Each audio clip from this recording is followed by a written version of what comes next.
रहा है, जितना भी रहे अभी तक उसमें कभी कोई वो नहीं है। अब आप ग्वालियर हमारे इसमें सेकंड बटालियन में एसपी बन के आए, तो आप इधर ग्वालियर में कुछ संबंधों को बताएं। देखिए, अभी वर्तमान का जो प्रवेश है उसमें मेरे द्वारा ये अनुरोध किया जा रहा है कि जो आम आदमी जिसकी शिकायत रहती है उसकी शिकायत का जो निराकरण है वो उसका एक चैनल जो है प्रॉपर नहीं है। क्योंकि व्यक्ति थाने में शिकायत करता है, थाने में शिकायत करने के बाद वो वरिष्ठ कार्यालय में जाता है तो हर जगह उसको पावती दे दी जाती है।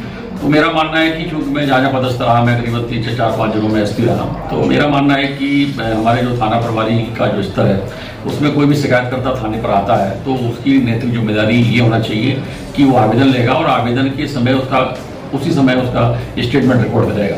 स्टेटमेंट रिकॉर्ड करने के बाद उसको नोटिस देगा और नोटिस पे 3 चीज़ें उससे पूछेगा कि आपका इसमें गवाह कौन कौन रहेंगे और गवाहों के साथ साथ स्थान कहाँ आप सुनिश्चित कर रहे हैं कि आप बयान कहाँ देंगे और तारीख। तो ये तीनों चीज़ें पूछने के बाद उसी समय उससे ये भी पूछ लिया जाए कि जो अनावेदक है वो कौन है और उसका मोबाइल नंबर क्या है। उसको भी अवगत करा दिया जाए कि आपके विरुद्ध शिकायत प्राप्त हुई है, आप भी अपने सुसंगत दस्तावेजों के सहित आप थाने पर या जो स्थान निश्चित आप उनके लिए कर रहे हैं वहाँ दोनों को इकट्ठा इसमें बुलाएं और उनकी स्टेटमेंट रिकॉर्ड करें। स्टेटमेंट रिकॉर्ड करने के बाद 2 चीज़ें उसमें सामने आएंगी कि जिसके विरुद्ध शिकायत प्राप्त हुई है उसको भी लगेगा कि मेरी शिकायत हो गई है। तो जो आज इस अंचल में एक खबर जो बार बार चलती है कि आपने मेरा क्या बिगाड़ लिया है, तो वो चीज़ों से एक मुक्ति मिलेगी। सामने वाले फरियादी को लगेगा कि मेरा कत्ल ले लिया है और दूसरा उससे ये रहेगा कि अनावेदक भी भयभीत होगा कि मेरी शिकायत प्राप्त हो गई है।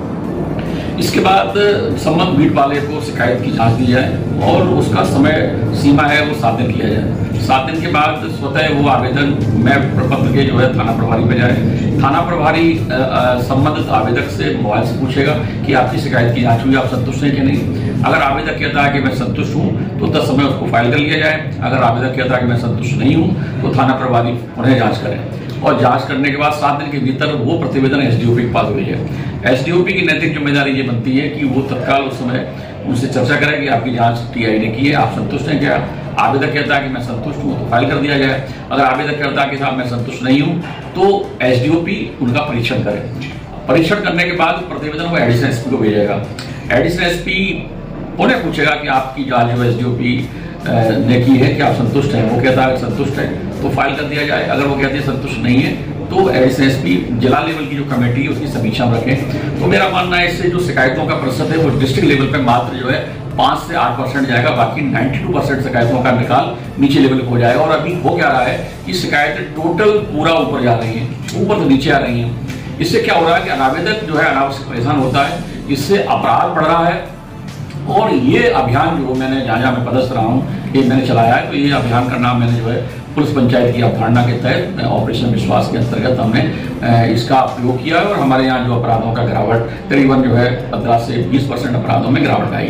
तो पहला पॉइंट ये है कि बेसिक शिकायतों का समुचित प्रबंधन किया जाए ताकि शिकायतकर्ता का समस्या का समाधान हो।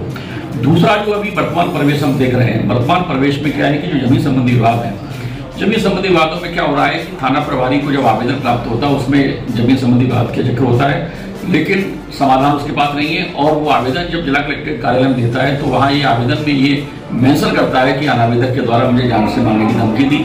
इसी तथ्य पर जो है संबंधित जांच जो है पुलिस थाने को भेजते हैं, जबकि पुलिस का काम जो है जमीन संबंधी विवाद का नहीं है। तो पुलिस केवल जान से मारने की धमकी पर प्रतिबंधात्मक कार्रवाई करती है, पर उसकी समस्या का समाधान वहीं बना रहता है। तो ये भी हम लोगों ने अपने लेवल किया था कि ऑपरेशन जो है ग्राम शांति अभियान के नाम पर रखा था। इसमें प्रथम सोमवार को संबंध जमीन के जितने प्रकरण हैं, चाहे रेवेन्यू में हो या पुलिस में हो, ये सभी प्रकरण जो है थाना लेवल पर बीट लेवल पे काम करेंगे।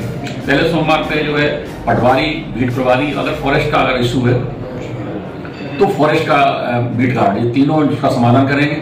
समाधान करने के बाद उसमें 20, 25, 30% समाधान नहीं हो पाता है तो नेक्स्ट मंडे को मतलब दूसरे सोमवार को वो सभी शिकायतें जो है वो शिफ्ट हो जाएंगी थाना लेवल पे।